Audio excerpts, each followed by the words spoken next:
2026-27 പുതുക്കിയ ബഡ്ജറ്റ് നൽകുന്ന ഗ്യാരണ്ടി ഇതാണ്: വികസന മുരടിപ്പ്.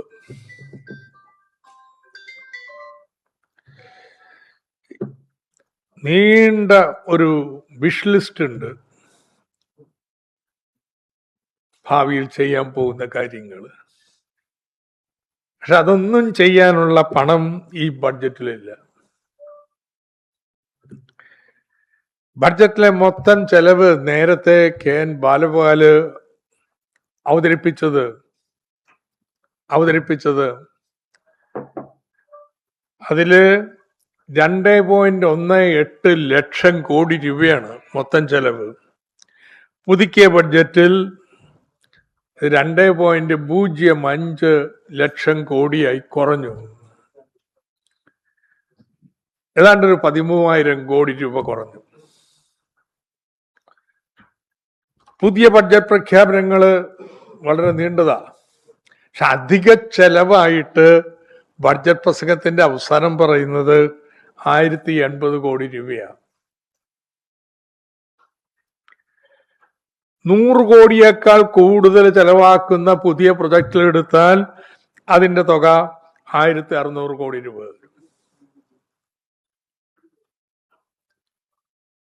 അപ്പോ ഈ വമ്പൻ പ്രഖ്യാപനങ്ങൾക്കൊന്നും വേണ്ടത്ര പണമില്ല. ടോക്കൺ പ്രൊവിഷനാണ് കേട്ടോ ഈ ടോക്കണൈസേഷൻ. അവസാനം 60-70 പദ്ധതികൾ പ്രഖ്യാപിച്ചിട്ടുണ്ട്. എല്ലാത്തിനും 1 കോടി രൂപ 50 ലക്ഷം രൂപ വെച്ചിട്ടുള്ളത്. അതിൽ ഏറ്റവും വിചിത്രമായത് എന്താണെന്നറിയോ? 25 ലക്ഷം രൂപയുടെ ഇൻഷുറൻസിന്, ഉമ്മൻചാണ്ടി ഇൻഷുറൻസ് പദ്ധതിക്ക് വകയിരുത്തിയിരിക്കുന്ന 10 കോടി രൂപയാണ്. തിരുവനന്തപുരത്തും ഹരിപ്പാടും പുതിയ മെഡിക്കൽ കോളേജ് തുടങ്ങാൻ പോവുകയാണ്. ആയിക്കോട്ടെ, എത്രയാ വെച്ചിരിക്കുന്നത്? അവയ്ക്ക് ആകെ 100 കോടി രൂപയാണ്.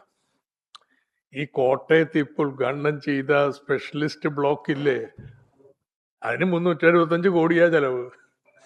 അപ്പോഴാണ് ഈ തുക വെച്ച് 2 പുതിയ മെഡിക്കൽ കോളേജ് ആരംഭിക്കാൻ പോണം.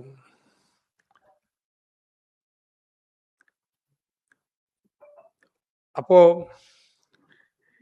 ഇതിന് പണമില്ലാത്തത് എന്തുകൊണ്ടാണ്? ഈ കാര്യങ്ങൾക്ക് ഞാൻ പറയാം, പണം ഉണ്ടാക്കാനായിട്ട് ഒരുപാട് സൂത്രവിദ്യ തെരഞ്ഞെടുപ്പിന് മുമ്പ് പറഞ്ഞിരുന്നല്ലോ. അതൊന്നും ഇപ്പൊ ബഡ്ജറ്റ് പ്രസംഗത്തിൽ ഇല്ല കേട്ടോ. അതൊന്നും ഇപ്പൊ ബഡ്ജറ്റ് പ്രസംഗത്തിലില്ല. 3 കാര്യങ്ങളാ പറഞ്ഞത്. VD സതീശന്റെ പ്രസിദ്ധമായിട്ടുള്ള പോഡ്കാസ്റ്റുകളിൽ 25,000 കോടി രൂപയുടെ നികുതി കുടിശ്ശികയുണ്ട്.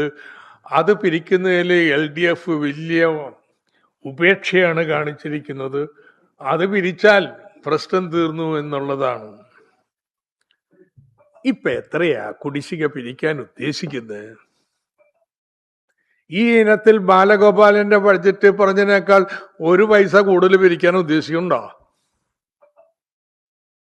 കുടിശ്ശിക പിരിക്കുന്നില്ലെന്ന് മാത്രമല്ല, ഇപ്പൊ ചെയ്തിരിക്കുന്നത് കുടിശ്ശിക എഴുതി തള്ളല. 2 ലക്ഷം രൂപ വരെയുള്ള 2017-18 അങ്ങ് 50-60 കാര്യമല്ല, 2017-18 മുമ്പുള്ള എല്ലാ നികുതി കുടിശ്ശികയുടെയും മുതലും പലിശയും പിഴപ്പലിശയും എല്ലാം എഴുതി തള്ള, ഒന്നും തരണ്ട. ഇതുപോലെ തന്നെയാണ് പ്രളയ സെസ്. 2018-19 കാലത്തെ പ്രളയത്തിന് മേലുള്ള സെസ് അത് ഒത്തിരി പേര് തന്നില്ല, അതും വേണ്ടെന്ന് വെച്ചിരിക്കുക. ഇപ്പൊ കുടിശ്ശിക പിരിക്കാൻ ഇറങ്ങിയ ആളിപ്പോ കുടിശ്ശിക എഴുതി തള്ളുന്ന പണിയിൽ ഏർപ്പെട്ടിരിക്കുകയാണ്. 1, സ്വർണത്തിന്ന് മാത്രം 15,000 കോടി രൂപ അധികം പിരിക്കാന്നാ പറഞ്ഞിരുന്നത്. 600 കോടിയാണ് ഇപ്പോഴുള്ള വരുമാനം. 15,000 കോടി. ഒരു പൈസ കൂടുതൽ നേരത്തെ വകയിരുത്തുന്നതിനേക്കാൾക്ക് പിരിക്കാൻ പരിപാടി ഇട്ടിട്ടുണ്ടോ? ഉണ്ടെങ്കിലൊന്ന് പറഞ്ഞാട്ടെ.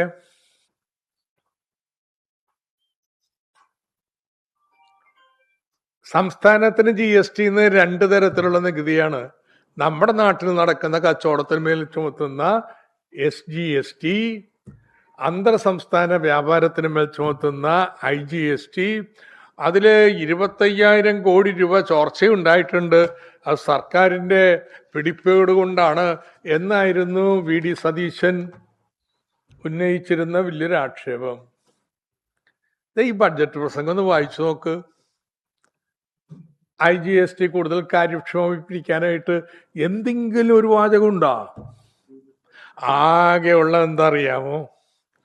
ആകെ ആ തലവാചകത്തിന് എഴുതി കൊടുത്തിരിക്കുന്നത് കേന്ദ്ര സർക്കാർ കൊണ്ടുവന്ന നിയമ ഭേദഗതികൾക്ക് അനുസൃതമായ മാറ്റങ്ങൾ നമ്മുടെ നിയമത്തിലും വരുത്തും. IGST പിരിച്ചത് തന്നെ. ഇനിയാണ് ആകെ കുറച്ച് വരുമാനം കൂടുതൽ മേടിക്കാൻ വേണ്ടി ഉണ്ടാക്കിയിരിക്കുന്നത് ലോ ആൽക്കഹോളിക് ബിവറേജസിന്റെ മേലുള്ള നികുതിയാണ്. ഞാൻ ഗുരുതരമായ ആക്ഷേപം ഉന്നയിക്കുകയാണ്. ഇത് വമ്പൻ അഴിമതിയാണ് കേട്ടോ. കഴിഞ്ഞ സർക്കാർ കൃഷിക്കാരെ സഹായിക്കാൻ വേണ്ടി ചട്ടങ്ങൾ ഭേദഗതി ചെയ്തു. ഹോർട്ടി വൈൻ എന്നൊരു കാറ്റഗറി ഉണ്ടാക്കി.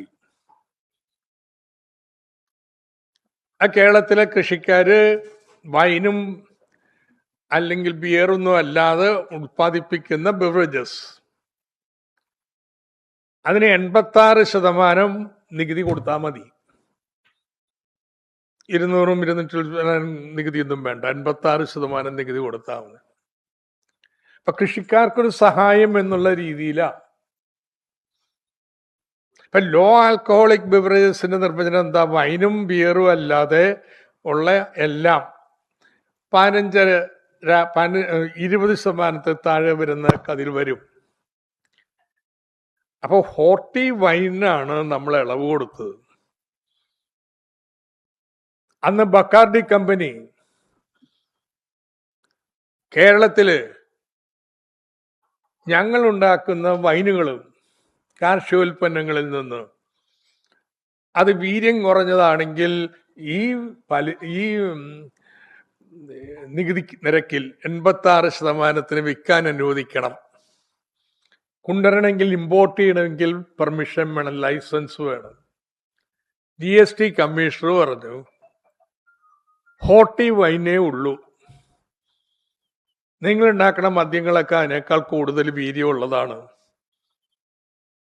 ഇവിടുത്തെ കൃഷിക്കാർക്ക് വേണ്ടിയുള്ള അണ്ട് ലൈസൻസ് തരുന്നില്ല. അപ്പൊ അവര് പറഞ്ഞു ലോ ആൽക്കഹോളിക് ബിവറേജസ് എന്ന് പറഞ്ഞൊരു ഇനം ഉണ്ടല്ലോ, അതിൽപ്പെടുത്തിയാൽ മതി. അപ്പൊ നമ്മൾ പറഞ്ഞു ഹോർട്ടി വൈൻ ആ ഇനത്തിൽപ്പെട്ടതല്ല, വേറൊരു ഇനം തന്നെയാണ്. മറ്റേ ലോ ആൽക്കഹോളിക് ബിവറേജസിന് നികുതി നിശ്ചയിച്ചിട്ടില്ല, അതുകൊണ്ട് റിജക്ട് ചെയ്യണു. ഈ ബഡ്ജറ്റില് നികുതി നിശ്ചയിച്ചു കൊടുത്തിരിക്കുക. ബക്കാർഡി കമ്പനിയും മറ്റ് കോർപ്പറേറ്റ് കമ്പനികളും ഉയർത്തിയ പ്രശ്നം അങ്ങ് ലളിതമായിട്ട് പരിഹരിച്ചു കൊടുത്തു. എത്ര അഴിമതി!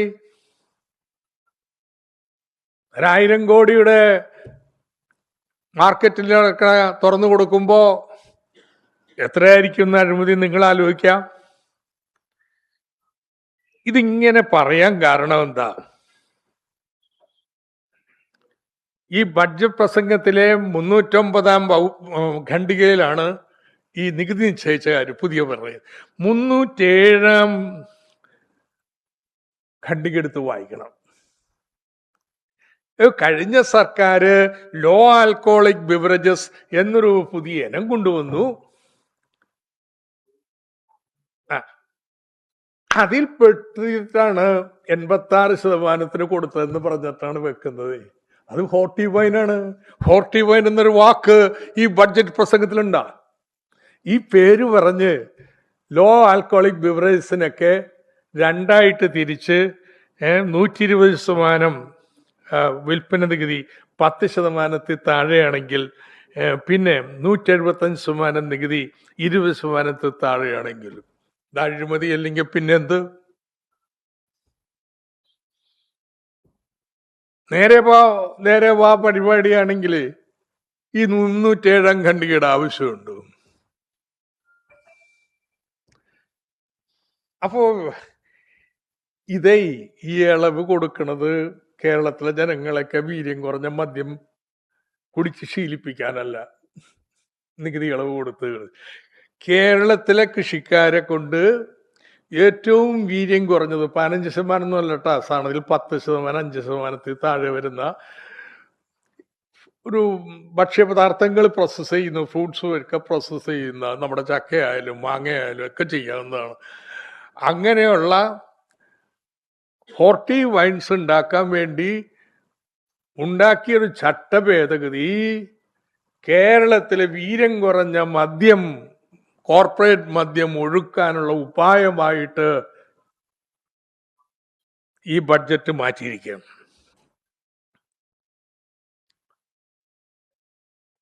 ഒരു വലിയ നുണ നാരേറ്റീവ് കേരളത്തിൽ പടർത്തിയത് ഇന്നത്തെ ബഡ്ജറ്റിലും പറഞ്ഞിട്ടാണ്. ബഡ്ജറ്റ് പ്രസംഗത്തിന് ശേഷമുള്ള പത്രസമ്മേളനത്തിൽ മുഖ്യമന്ത്രി പറഞ്ഞു എന്താ അത്? LDF സർക്കാർ പട്ടികജാതി പട്ടികവർഗ വികസന ഫണ്ട് വെട്ടിക്കുറച്ചു.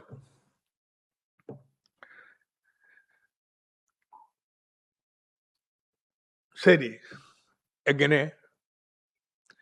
KN ബാലഗോപാലിന്റെ ബഡ്ജറ്റിൽ പട്ടികജാതി ഉപപദ്ധതിക്ക് 9.81%, 3507 കോടി രൂപ. പട്ടികവർഗ ഉപപദ്ധതിക്ക് 2.83%, 1012 കോടി രൂപ. നിങ്ങൾ ഇന്നത്തെ ബഡ്ജറ്റ് പ്രസംഗം കൊടുത്തു, അത് തന്നെ ആവർത്തിച്ചിരിക്കല്ലേ? ശതമാനക്കണക്ക്, തുക പറഞ്ഞിട്ടില്ല, ശതമാനക്കണക്ക്. എന്തിന്റെ ശതമാനം? പ്ലാൻ അടങ്കലിന്റെ ശതമാനം. പ്ലാൻ അടങ്കലോ അത് വെട്ടിക്കുറച്ചു. എത്ര കുറച്ചത്? 5000 എന്നൊരു സ്ഥലത്ത് പറയുന്നുണ്ട്, തുടക്കത്തിൽ പറയുന്ന 20,000 കോടി കുറഞ്ഞു, അതിന് ആനുപാതികമായിട്ട് പ്ലാനും കുറക്കുന്ന. പ്ലാൻ അത്രയും കുറയുമ്പോ അതിന്റെ ശതമാനമായിട്ടല്ലേ പട്ടികജാതി പട്ടികവർഗ ഫണ്ട് വരുന്നത്, അതും കുറയും. ആ കുറവ് അധിക വകയിരുത്തലായിട്ട് പ്രഖ്യാപിച്ച് ഫണ്ടെല്ലാം വെട്ടിക്കുറച്ചിരിക്കുകയാണെന്ന് ആഖ്യാനം കൊണ്ടുവരികയാണ്. നിങ്ങൾക്ക് ഞാൻ വിതരണം ചെയ്യുന്ന കുറിപ്പില് ഓരോ വർഷത്തെയും പട്ടികജാതി പട്ടികവർഗ ഉപപദ്ധതികളുടെ ആടെങ്കിലും ചെലവാക്കിയ തുകയുടെയും കണക്കുണ്ട്. മറിച്ചുള്ളതെല്ലാം കള്ളക്കണക്കാണ്. കള്ളമെന്ന് പറഞ്ഞത് എന്താ? പ്ലാൻ എക്സ്പെൻഡിച്ചർ എല്ലാം കഴിയുമ്പോൾ കിഫ്ബി കൊടുത്ത പണം പ്ലാനിൽ ബുക്ക് ചെയ്യും, അടങ്കൽ കൂടും. അതിനെക്കുറിച്ച് നിശ്ചിതമായ വിമർശനമൊക്കെ വെച്ചിട്ടുണ്ട്. ആയിക്കോട്ടെ, വിമർശിക്കാം ആ രീതിയെക്കുറിച്ച്. വിൻഡോ ഡ്രസ്സിംഗ് ആണ്. ശരി, ഇങ്ങനെ പദ്ധതി പൂർത്തീകരിച്ചു കഴിഞ്ഞ് പദ്ധതിയിൽ പെടുത്താൻ പറ്റുന്ന വല്ല ചെലവുണ്ടെങ്കിൽ അതുകൂടി ചേർക്കുന്ന ഫലമായിട്ട് പദ്ധതി ചെലവൊക്കെ ചില വർഷം അടങ്കലിന്റെ 140%, 112% ഒക്കെ വരും. അതിന്റെ ശതമാനമായി കണക്കാക്കിയിട്ടാണ് വെട്ടിക്കുറച്ചിരിക്കുന്നു എന്ന് പറയുന്നത്. കണക്ക് നിങ്ങൾ നോക്കിക്കോ. ഇന്ന് പറയുന്നതായിട്ട് SCP TSPയിൽ വീട് കൊടുത്തില്ല. 1.5 ലക്ഷമാണ് കേട്ടാ ലൈഫ് വീട് പട്ടികജാതി പട്ടികവർഗ വിഭാഗങ്ങൾക്ക് നൽകിയിട്ടുള്ളൂ. 1.5 ലക്ഷം. അവരുണ്ടെങ്കിൽ അത് കഴിഞ്ഞിട്ടേ മറ്റ് ജനറൽ വിഭാഗത്തിന് വെക്കാൻ പറ്റൂ എന്നുള്ള രീതിയിലൊരു നിബന്ധന പോലും ഉണ്ടായിരുന്നു. അപ്പൊ ഇത്തരത്തിൽ എന്തിനാ വെച്ചാൽ ഇതൊരു കഥ പറച്ചിലാണ്. ഇടതുപക്ഷത്തിന്റെ സ്വാധീനം പട്ടിക വിഭാഗങ്ങളിലുള്ളത് കുറയ്ക്കുന്നതിന് വേണ്ടിയിട്ടുള്ള ഒരു ദുഷ്പ്രചരണം മാത്രമാണ്. തൊഴിലുറപ്പ് അപകടത്തിലാണ്. KN ബാലഗോപാല് ബഡ്ജറ്റ് അവതരിപ്പിച്ചപ്പോ നമുക്ക് എത്രയാണ് തരാൻ പോണത് തൊഴിലുറപ്പിൽ എന്നറിയത്തില്ല. പിന്നീടാണ് എന്റെ പ്രഖ്യാപനം വന്നത്. ഇപ്പൊ നമുക്കറിയാം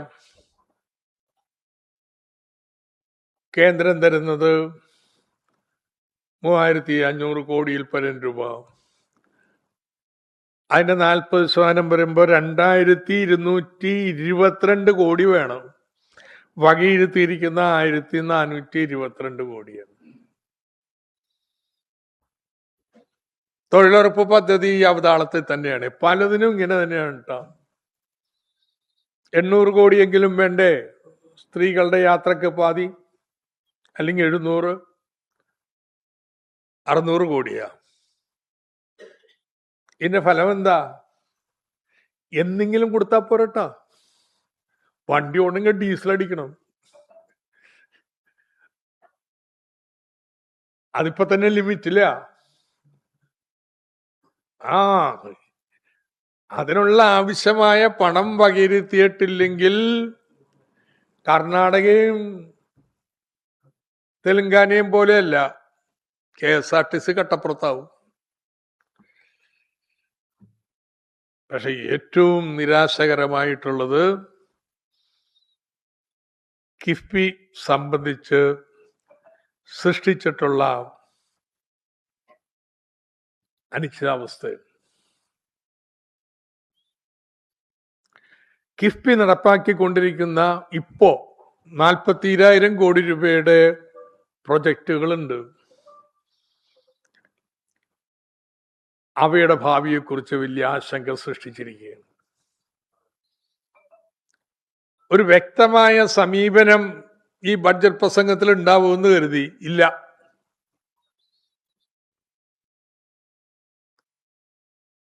എന്തൊക്കെ വിമർശനങ്ങളാണ് പറഞ്ഞിരിക്കുന്നത്. പൊളിച്ചെഴുതുന്നവർ എന്ത് വേണമെങ്കിൽ ചെയ്യ്, പൊളിക്കണമെങ്കിൽ പൊളിക്ക്.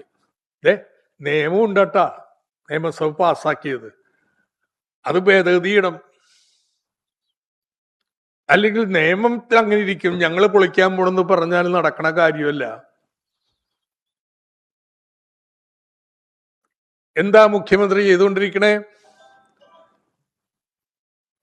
1 ലക്ഷം കോടി രൂപയുടെ നിർമ്മാണ പ്രവൃത്തികൾക്ക് മുൻകൈ എടുക്കുന്ന ഒരു ധനകാര്യ സ്ഥാപനത്തിന്റെ വിശ്വാസ്യത കുറയ്ക്കണമെന്ന് പൊളിക്കണതാ. ഒരു ധനകാര്യ സ്ഥാപനത്തെ സംബന്ധിച്ചിടത്തോളം ഏറ്റവും വലിയ ഘടകം എന്താണ്? ക്രെഡിബിലിറ്റി. മാർക്കറ്റ് വിശ്വസിക്കണ്ടേ?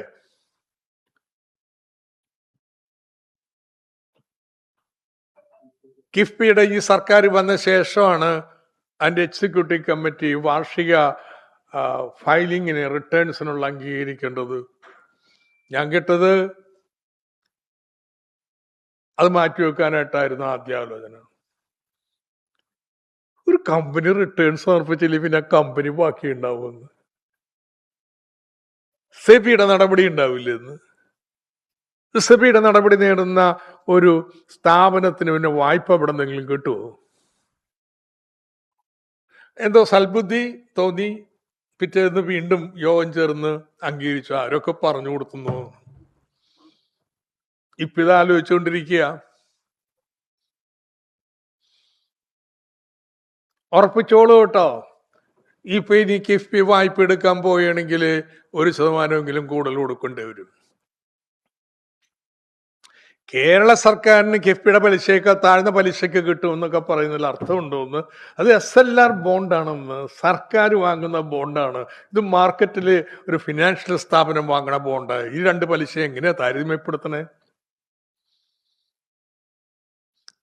ഇപ്പോ പറയണത് കിഫ്ബി വായ്പയൊന്നും എടുക്കണ്ട, പലിശ കുറഞ്ഞ് സർക്കാരിന് എടുക്കാൻ പറ്റുന്നതുകൊണ്ട് സർക്കാർ ബില്ല് വരുമ്പോൾ പണം തന്നേക്കാം. എത്ര വരാൻ പോണ ബില്ല്? ഇപ്പൊ 47,000 കോടി രൂപയുടെ നിർമ്മാണ പ്രവൃത്തി കിടക്കുകയാണ്. പലതുമൊക്കെ തുടങ്ങി 2-3 വർഷത്തെ എത്തിയിട്ടുള്ള പ്രൊജക്ടുകളാ. ഒരു 15,000 കോടി ഈ വർഷം ബില്ല് വരുമെന്ന് പ്രതീക്ഷിക്കാം. ഏത് ബഡ്ജറ്റിൽ നിർത്തിട്ടാണ് ഈ പണം കൊടുക്കാൻ പോണേ? ഇത് തമാശയാക്കി കളഞ്ഞിട്ടിരിക്കുക. അത് ഈ ഫിനാൻസ് ഡിപ്പാർട്ട്മെന്റ് പണ്ടേ പറഞ്ഞുകൊണ്ടിരിക്കുന്ന വിഡ്ഢിത്തോണ. ആ, ഞാൻ മന്ത്രിയായത് ഇപ്പോഴിങ്ങനെ പറയുന്നത് എന്തിനാ ഇതുവഴി നമ്മൾക്ക് ബഡ്ജറ്റിൽ നിന്ന് കൊടുത്താൽ പോരെ? പ്രശ്നം ബഡ്ജറ്റിൽ നിന്ന് കൊടുക്കുന്നത് ഉപയോഗിച്ച് നിങ്ങൾ ലിവറേജ് ചെയ്യാണ്. അതിന്റെ 4-3 മടങ്ങ് വരുന്ന തുക ഈ കണക്കപ്പിള്ളമാർക്കേ വരവും ചെലവ് ഒപ്പിച്ച് കിടക്കുന്നവർക്ക് ഇതറിഞ്ഞൂടാ. പക്ഷേ ഈ സൃഷ്ടിച്ചിരിക്കുന്ന അനിശ്ചിതാവസ്ഥയുടെ ഒക്കെ ഫലം എന്താണെന്നറിയാം? കിഫ്ബിയുടെ പണിയാണെങ്കിൽ പണി പൂർത്തീകരിച്ച് സർട്ടിഫിക്കേഷൻ കിട്ടിയാൽ പണം പിറ്റേന്ന് ചെല്ലും കിട്ടും ഓൺലൈനായിട്ട്. ബഡ്ജറ്റിൽ നിന്നാണ് ഇനി ട്രഷറി വഴിയാണ് കൊടുക്കുന്നതെന്ന് വന്നോടുകൂടി പണം കിട്ടുമോ ഇല്ലയോ, താമസം വരുമോ ഇല്ലയോ, PWD ബില്ലുകളൊക്കെ എത്ര മാസം നീളുന്നു പോണു. പണി നിർത്തി വെച്ചിരിക്കുന്ന കോൺട്രാക്ടർമാര് ഇപ്പോൾ തന്നെ. ഈ കിഫ്ബി പ്രൊജക്ടുകളില്ല, നിങ്ങൾ പോയി ഒന്ന് ഇൻവെസ്റ്റിഗേറ്റ് ചെയ്യും. ഇതൊക്കെ ഒന്ന് അറിഞ്ഞിട്ട് മതി എന്താ ചെയ്യാൻ പോണെന്ന്. എന്നിട്ടാവാ നിർമ്മാണം. അവര് കടമെടുത്തിട്ട് പണിയുന്നതല്ലേ. UDF MLA-മാരിൽ മഹാഭൂരിപക്ഷവും പുതിയ ആൾക്കാരാ. നിങ്ങളുടെയൊക്കെ മണ്ഡലത്തിൽ വലിയ പ്രൊജക്ടുകൾ ഉണ്ടട്ടാ. അതൊക്കെ സ്തംഭിച്ചു പോയിട്ടുണ്ടെങ്കിൽ നാട്ടുകാർ ചോദിക്കുവേ. കിഫ്ബിയെ എന്ത് വേണമെങ്കിൽ ചെയ്യേ, അതിനൊന്നും ഇപ്പൊ നിങ്ങൾ ഭരിക്കുന്നു, നിങ്ങൾക്ക് ചെയ്യാം. പക്ഷേ തുടങ്ങി വെച്ച ഒരു പ്രോജക്റ്റും നിർത്താൻ അനുവദിക്കത്തില്ല കേട്ടോ. ഇന്നിപ്പോ ഈ പുതുക്കിയ ബഡ്ജറ്റില് സ്ത്രീ സുരക്ഷാ സഹായത്തിന് പണമില്ല. വർക്ക് ടു കണക്ട് എന്ന് കുട്ടികൾക്ക് 1000 വെച്ച് കൊടുക്കുന്നതിന് പണമില്ല. നിലവിലുള്ള ഏതെങ്കിലും ധനസഹായ പദ്ധതികൾ നിർത്തലാക്കിയാൽ ഒരു സംശയവും വേണ്ടെന്ന് നാട്ടുകാരെ അണിനിരത്തിയിട്ട് അവയ്ക്കെതിരായിട്ട് നമ്മൾ സമരത്തിന് തയ്യാറാവും. ഇത് ചോദ്യം ചെയ്യാതെ പോകുന്ന ധരിക്കണ്ട. അങ്ങനെ കിഫ്ബിയൊക്കെ തകർത്ത് കഴിഞ്ഞിട്ട് പിന്നെ എന്താ ലക്ഷ്യം? പശ്ചാത്തല സൗകര്യത്തിൽ പോലും സ്വകാര്യ മേഖലയെ കുത്തകളെ കൊണ്ടുവരിക എന്നുള്ളതാണ്. ഇതിൽ ഏറ്റവും നല്ല ഉദാഹരണം റെയർ എർത്ത് കോറിഡോറാണ്.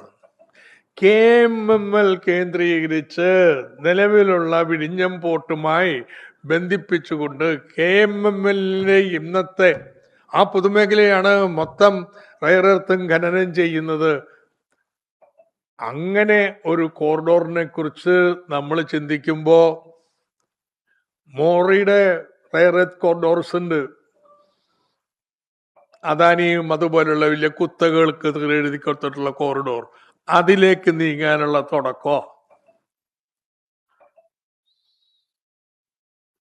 സമുദ്ര വിഷൻ എങ്ങനെ നടപ്പാക്കാൻ പോണേ? അതിനെവിടെ നിന്നാ ഈ പശ്ചാത്തല സൗകര്യങ്ങൾ പണം? ഇതിലൊക്കെ ഓരോന്നിലും നമുക്ക് ചുവടുമാറ്റം കാണാം. ഇപ്പോ ഹെൽത്ത് സിറ്റി, ആരെ ഹെൽത്ത് സിറ്റി വരുന്നത്? ആരോഗ്യ മേഖലയിലെ കുത്തക കമ്പനികള് അവർ വെച്ചുകൊണ്ട് ഹെൽത്ത് സിറ്റി. അപ്പോ എങ്ങോട്ടാ നെഹ്റുവിൻ സോഷ്യലിസ്റ്റുകൾ കേരളത്തെ കൊണ്ടുപോണത് പ്ലാനിംഗ് ബോർഡിനെ തന്നെ വേണ്ടെന്ന് വെക്കാനാണ്. നെഹ്റുവിന്റെ ആശയമായിരുന്നില്ലേ പ്ലാനിംഗ് ബോർഡ്? ഇന്നിപ്പോ കേരളത്തിൽ മാത്രം ഉള്ളത്. മോഡി അത് ഇല്ലാതാക്കി. നെഹ്റു കൊണ്ട് ചതുർത്ഥിയാണ്. നെഹ്റു തുടങ്ങി വെച്ചൊന്നും വേണ്ട. അതിന്റെ പേര് മാറ്റി നീതി ആയോഗ് ആക്കി. ഇപ്പൊ അതേ മാതൃകയിൽ തിങ്ക് ടാങ്ക് ആക്കാൻ പോയ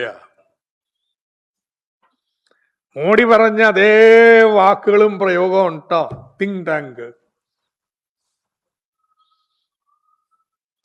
അല്ലാതെ നമ്മുടെ നാട്ടില് കൃത്യമായിട്ട് മുൻഗണനകളുടെ അടിസ്ഥാനത്തിൽ എന്ത് വേണമെന്ന് തീരുമാനിക്കുന്ന ഒരു ആസൂത്രണ സമിതിയല്ല.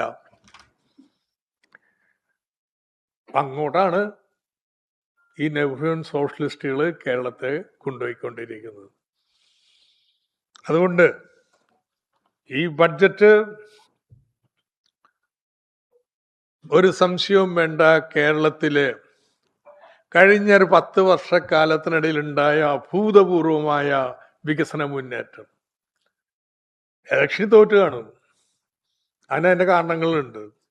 അതില് വികസന നേട്ടങ്ങളിൽ എന്തെങ്കിലും കുറവുണ്ടായതുകൊണ്ടല്ല കേട്ടോ. ഈ നേട്ടങ്ങളെ കൂടി ഇല്ലായ്മ ചെയ്യുന്ന ഒരു ബഡ്ജറ്റാണ് അവതരിപ്പിച്ചിട്ടുള്ളത്. യെസ്.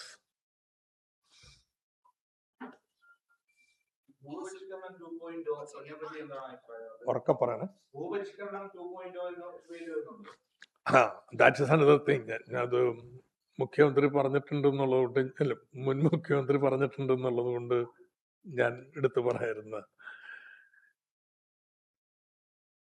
ഇന്ത്യയിലെമ്പാടും ഭൂപരിഷ്കരണം 2 നടത്തുന്നത് കോർപ്പറേറ്റുകൾക്ക് പാവപ്പെട്ടവരുടെ ഭൂമിയൊക്കെ ഏറ്റെടുക്കുന്ന സുഗമമാക്കാനാണ്. ഭൂമി വേണേ,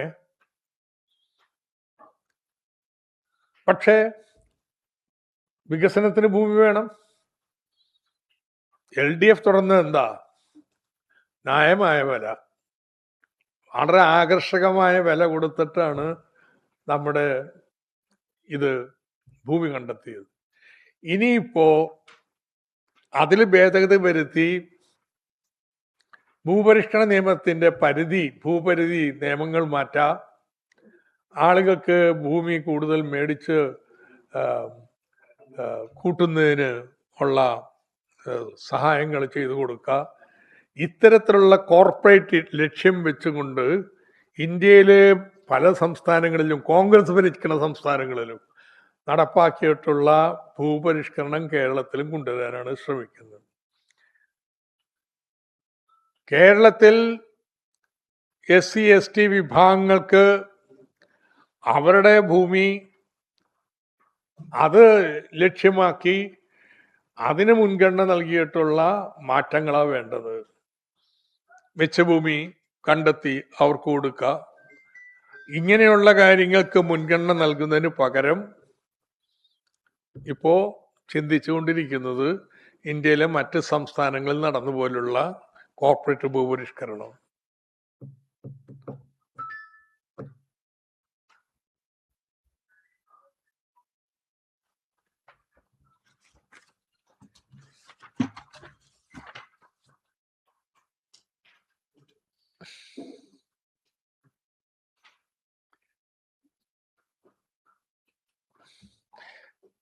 അതിൽ 3ാമത്തെ പാരഗ്രാഫ്, സർജിക്കൽ ബ്ലോക്കിന്റെ ചെലവ് 90 കോടി രൂപയല്ല കേട്ടോ, 300-ൽ പരം കോടി രൂപയാണ്. 90 നടക്കണേ, എന്താന്ന് തെറ്റിപ്പോയതാ, തിരുത്തിയേക്ക്. 300 കോടിയിൽ പരം രൂപയാണ്. 300 കോടിയിൽ പരം രൂപ.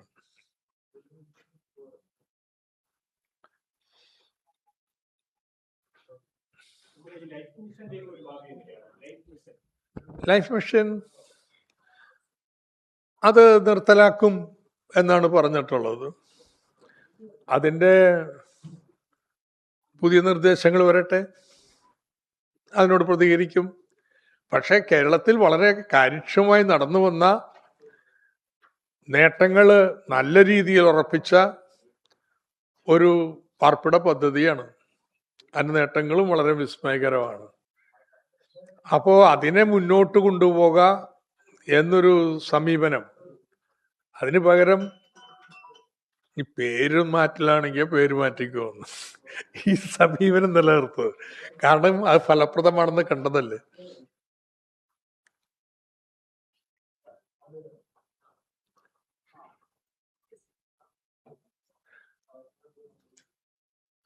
ഏറ്റവും ഗൗരവമായിട്ട് എനിക്ക് തോന്നുന്നത് ആ മദ്യത്തിന്റെ നികുതി ശരിയല്ല.